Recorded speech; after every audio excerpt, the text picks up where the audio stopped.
Well, in the midst of all the chaos, we are finally given the Twin Peaks reunion we have all been waiting for in one of the best chapters yet. Don't change the channel, don't touch that dial. We got it all on UHF. Take off your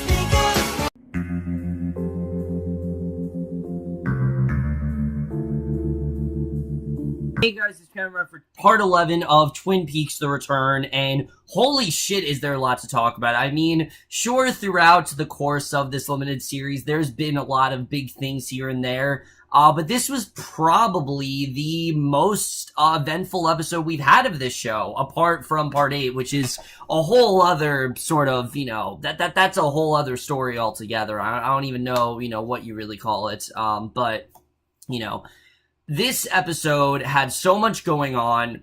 We finally got some answers that we've been waiting for a very long time. Things that I didn't even really need to know, but I was just happy with getting. And half of this episode kind of felt like Twin Peaks The Reunion. Then some of this episode, of course, was picking up from last week. We did not see every single plotline this episode, and I was completely fine with that. What we did get, I thought was still phenomenal. But let's just get into this episode, because I definitely do want to get into it. And the way this episode starts is really incredibly done.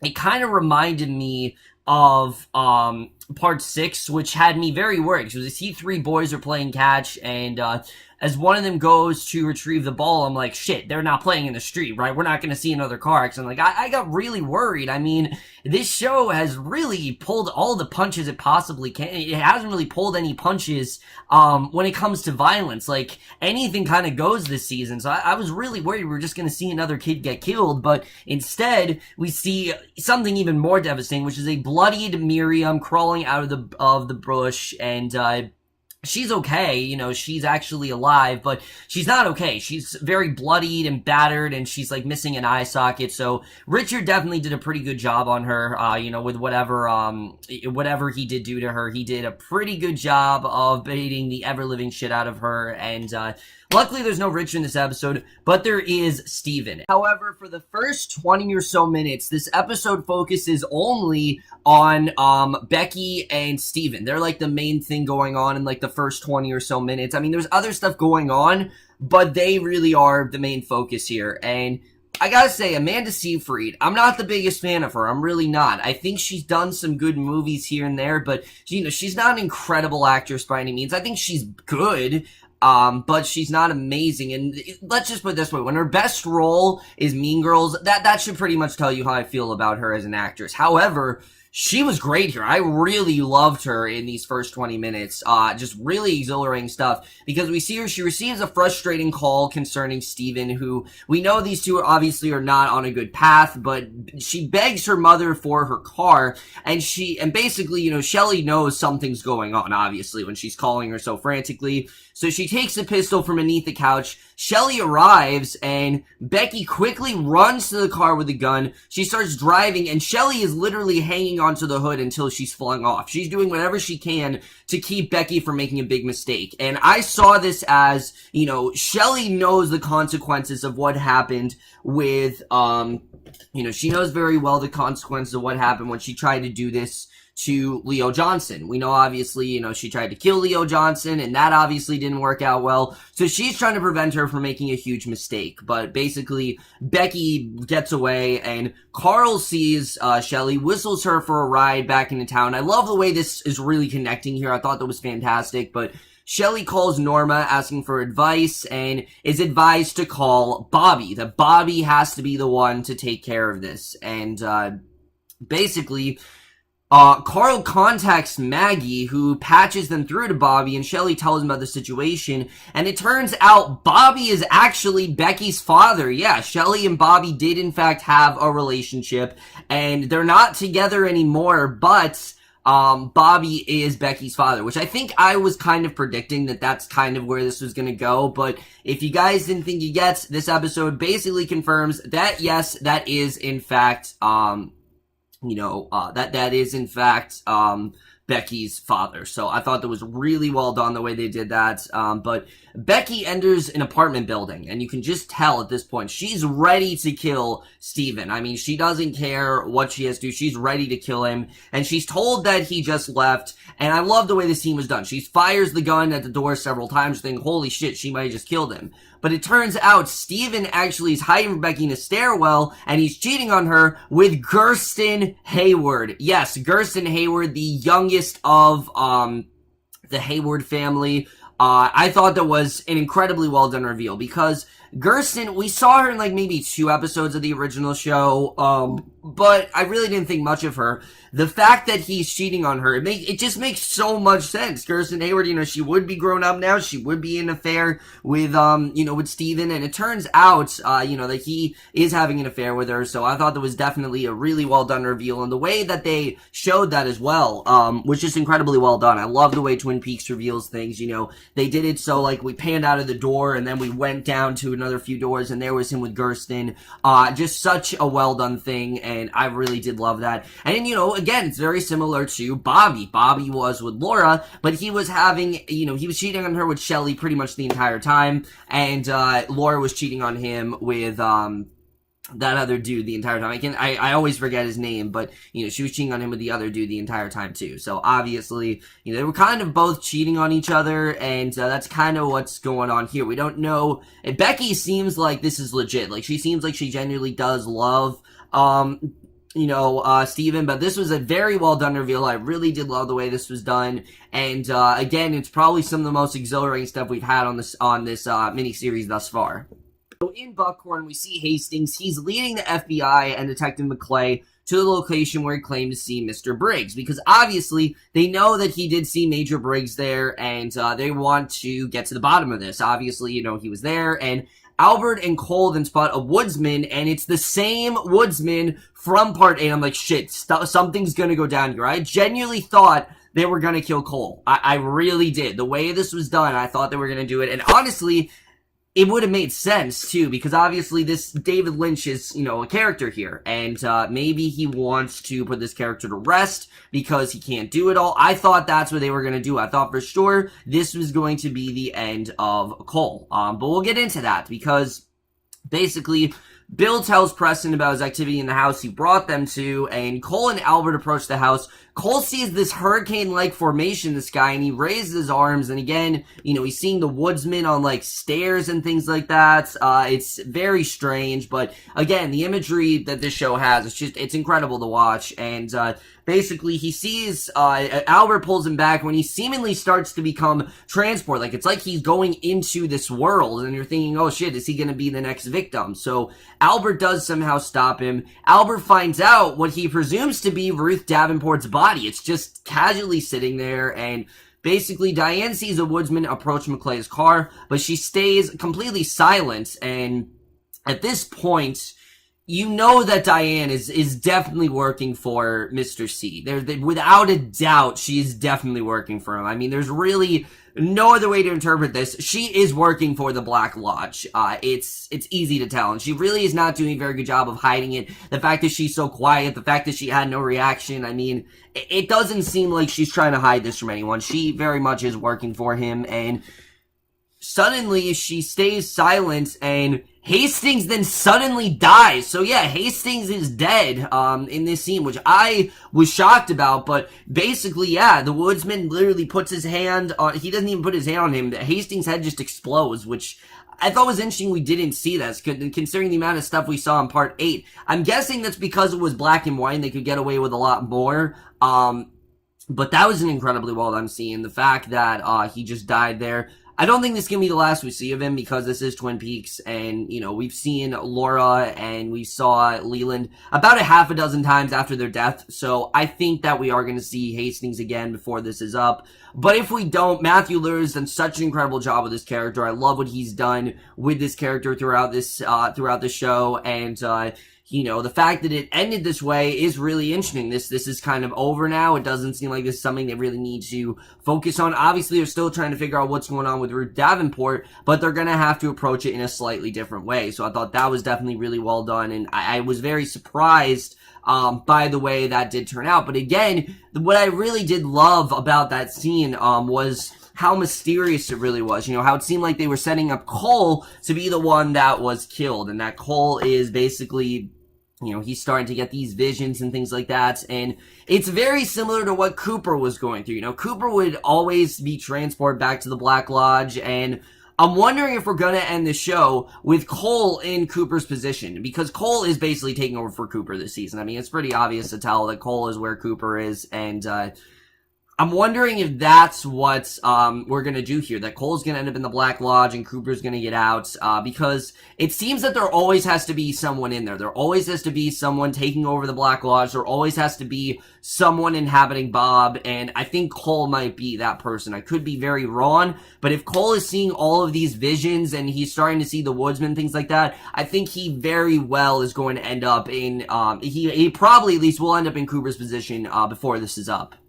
So we then get this incredible scene that essentially felt like Twin Peaks The Reunion. It really did, because we go to the Double R Diner, and Bobby, Shelly, and Becky are discussing Becky's situation with Steven, and it turns out this isn't just Becky's boyfriend, this is her husband. Yeah, her and Steven are actually married, which I was shocked about, but it makes sense, again, because it's coming full circle. That's what Shelly went through with Leo, and obviously Leo was very abusive towards Shelly, and, you know, the difference with Becky is that there's no Bobby. There is no Bobby in this situation where there's someone else that wants to be with Becky, at least that we don't know about yet. Maybe there'll be more with that in, future entries, but as far as we know right now, it seems like it's Steven or no one. So Norma listens in, and her parents advise that she leave him, that's the best thing for her to do, that she should just leave him altogether, but Becky talks about how, you know, financially she needs him and things like that, so it's really not that simple.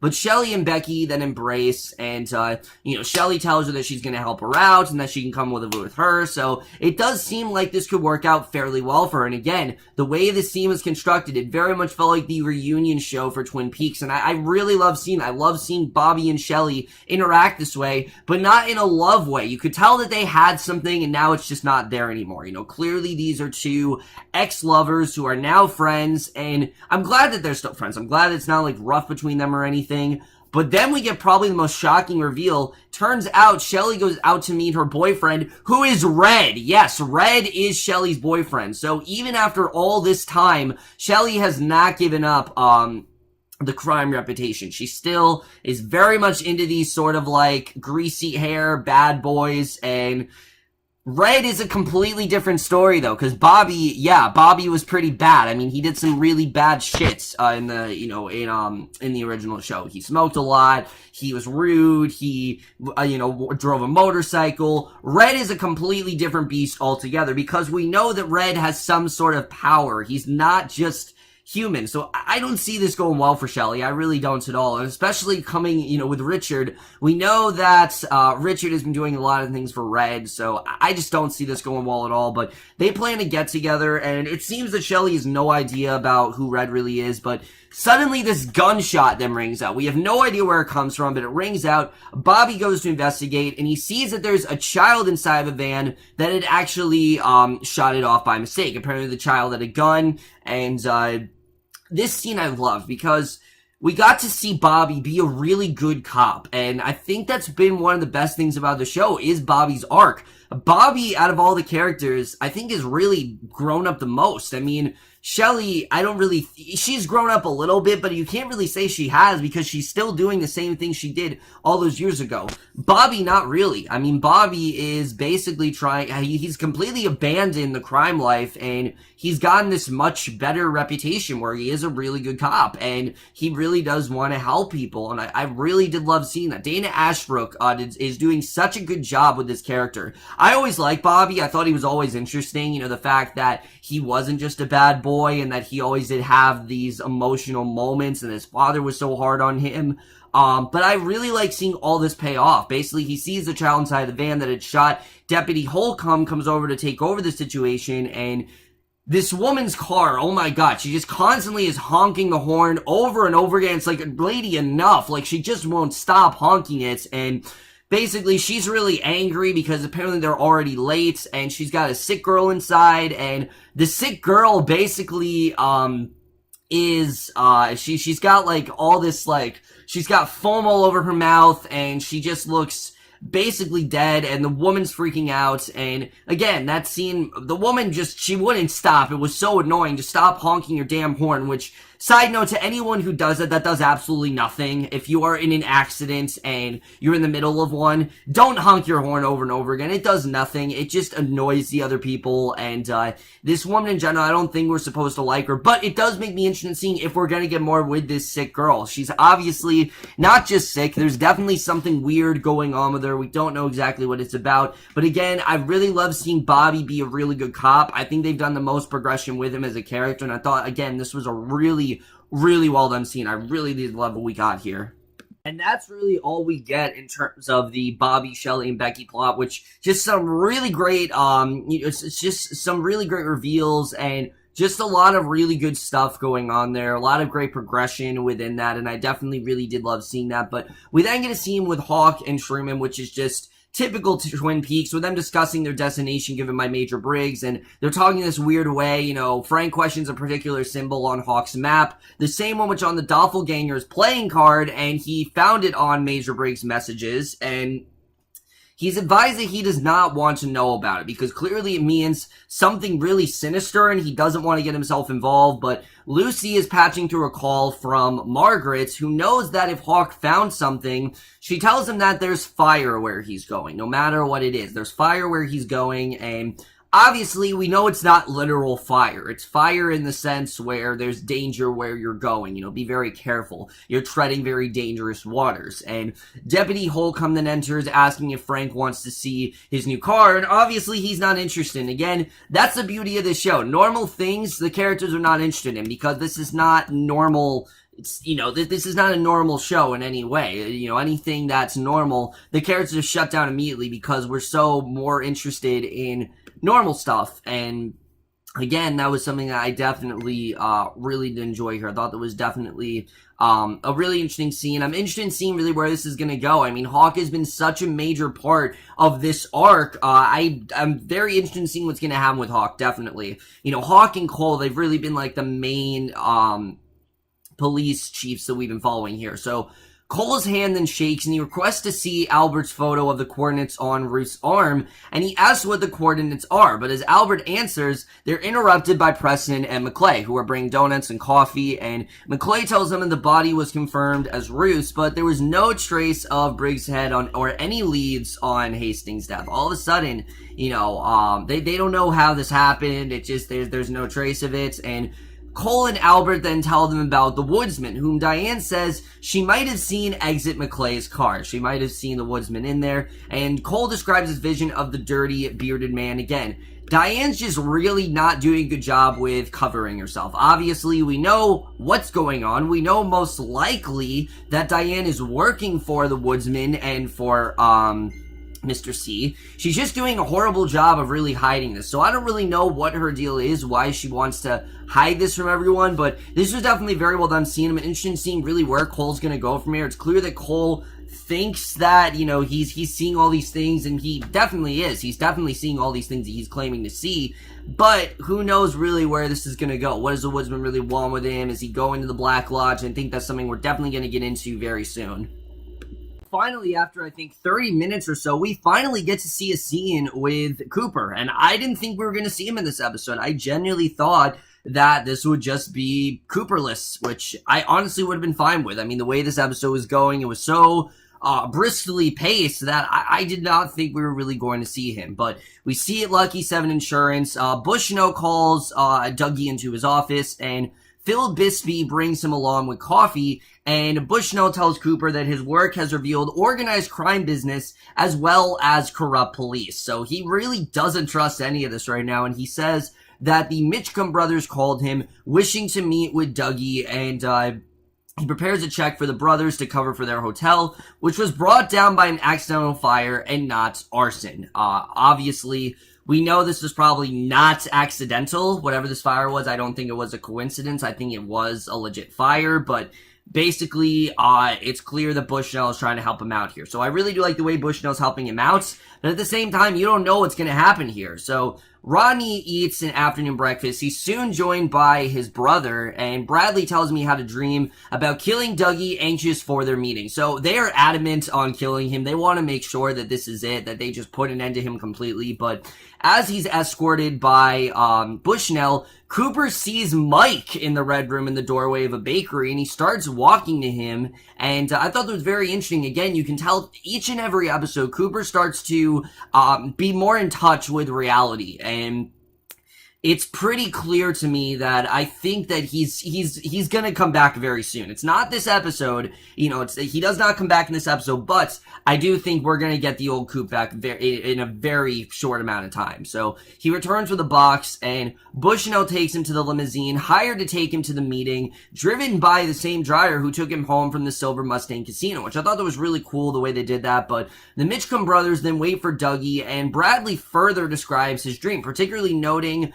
that Rodney's cut from Candie was actually healed, and he rips it off, and Cooper soon arrives. He's assisted out of the limo by its driver, and Bradley sees the box that Dougie holds, saying that it was in his dream and that they cannot kill him because of what it may contain. It's kind of like Seven with, what's in the box. That's kind of what this is, that they need to keep him alive to make sure they know what's in this box. But according to his dream, Rodney asks if there's a cherry pie in the box, which again, we know Cooper has this huge, sensation for cherry pie. He just loves it, and every time we hear about it, it's really interesting. But Bradley confirms that, meaning that Dougie Jones is really not their enemy, and they actually frisk him, finding the check for $30 million to cover for their damages, overjoying them, and yeah, Cooper is actually spared, believe it or not. I genuinely thought they were going to kill Cooper, but no, the brothers actually take Cooper to dinner. They toast to Dougie, and they go from being his enemies to his allies. It's really interesting, but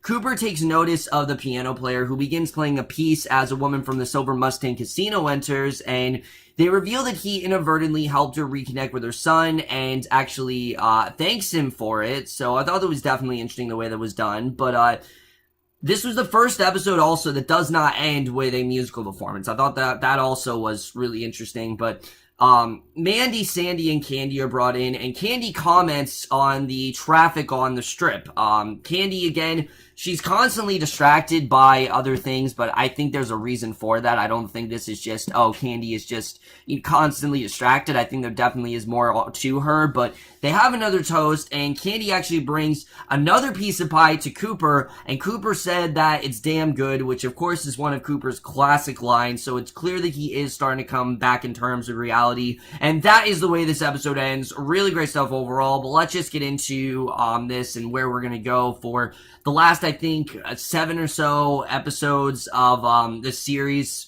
Oh, wow, what an eventful episode this really was, and there really is a lot to think about after this one. First of all, we gotta talk about Cooper, because, like I said, I mean, we've had now, 6 or 7 episodes with Cooper being Dougie, and I really feel like we've gotten all we can out of this character. And it seems that, and I could be wrong, but it does seem that Cooper's old persona is starting to resurface. And the fact that he said damn good, the way that he said it kind of got rid of that, childish accent that he's been doing. So I suspect that we are going to get the old Cooper very, very soon. I don't know how soon exactly. I can't give you, a time frame, but I do think we're going to start to see more and more of, the old Cooper's mannerisms return ASAP. I think that definitely is going to happen, but we'll have to see the way that all turns out.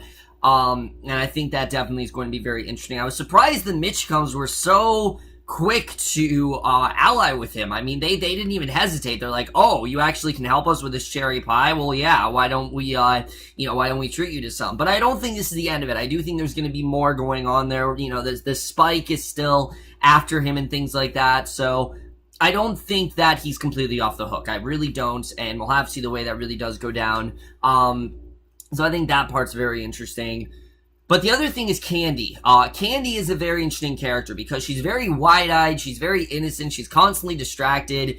I don't think this isn't, this is just her being distracted. I think there's a little bit more to it than that. In fact, people have said that she is kind of like the Laura Palmer of this, and I could really see that. I mean, the connection that Cooper had with Laura, he seems to have with Candie, and I think that definitely is going to be very interesting. The question that arises now is what's really going to break Cooper, obviously. And what I mean by that is what's going to get his old persona to resurface, because it's not cherry pie, it's not donuts, those two things that he absolutely loves. It's not either of those things. It's not the coffee. I think it's going to be Audrey. I really do. I think the reason we haven't seen Audrey is because she's going to be the thing to bring Cooper back to his old self. Audrey and him have a very, powerful connection. I think if she were to bring him back, I think it makes the most sense too. I mean, him and Audrey, they just had a very different kind of relationship. Audrey always had a crush on him, and I think Audrey, like I said, I think she might be the one to bring him back. I think definitely that's where this is gonna go.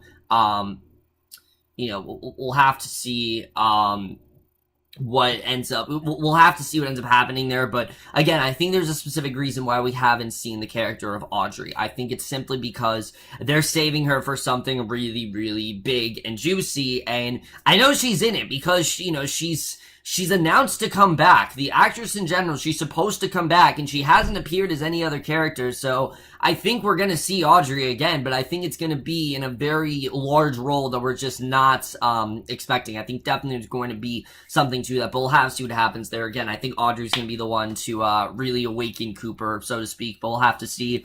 I really love the stuff we got with Shelley, Becky, and Bobby. I thought that was probably some of the best stuff we've had in Twin Peaks this entire limited series, because it really did feel like it was coming full circle. Shelley and Bobby, obviously, they had a very complex relationship. They really did grow to love each other as time went on. Bobby, it's cool to see that he went straight. It's cool to see that basically he abandoned his crime life and he got his shit together, and now he's a really dedicated cop and he's really good at what he does, and he's ensuring Becky, she's gonna be okay. Meanwhile, Becky's in kind of the same situation that Shelley's in, and Shelley as well hasn't exactly grown up, which I think is really interesting. Yes, Shelley hasn't grown up in the sense where, she's trying to protect her daughter, but she hasn't exactly grown up completely. I mean, she still does have a lot of that, rebellious side to her. I mean, she's dating Red, of all people, so this can't possibly go well for Shelley. I doubt this is going to go well for her. I think her dating Red especially is a bit of a red flag, and if I was Shelley, I definitely would be concerned. I mean, obviously, she doesn't know, at least I don't think she knows of all the things that Red is responsible for, but I think she's going to find out sooner or later, and I don't see things really going well for Shelley. Do I think they're going to kill her off? I'm not sure. Maybe they will, but we'll have to see. I think that definitely is going to be very interesting to see where things do go between Shelley and Red. Maybe we'll get something there, maybe we won't. Lynch does this sometimes, but I doubt that he just showed that to show that. I think we're definitely going to see more with Shelley and Red, but we'll have to see what happens with that.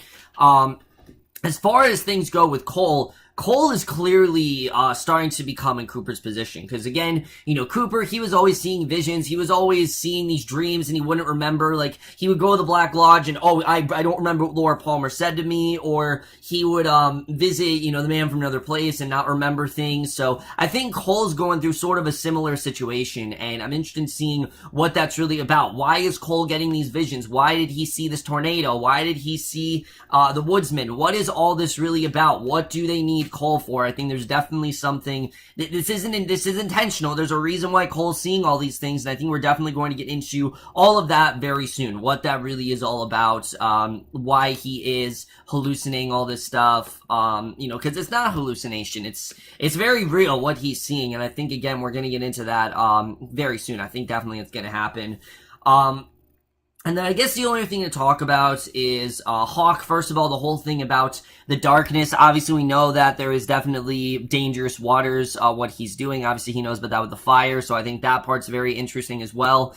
Diane is definitely working against Cole. It's pretty obvious that she is working for Bob, but how long is she really going to be able to get away with it? Because I suspect this can't go on for that much longer. I mean, Diane's already not really doing a great job about it, so I suspect she's not going to be able to do this for that much longer, and I don't know if she's really going to last. We'll have to see what happens there, but as we've seen before, if you double-cross Mr. C, I mean, we know what happens to you, so we'll have to see really what happens with that.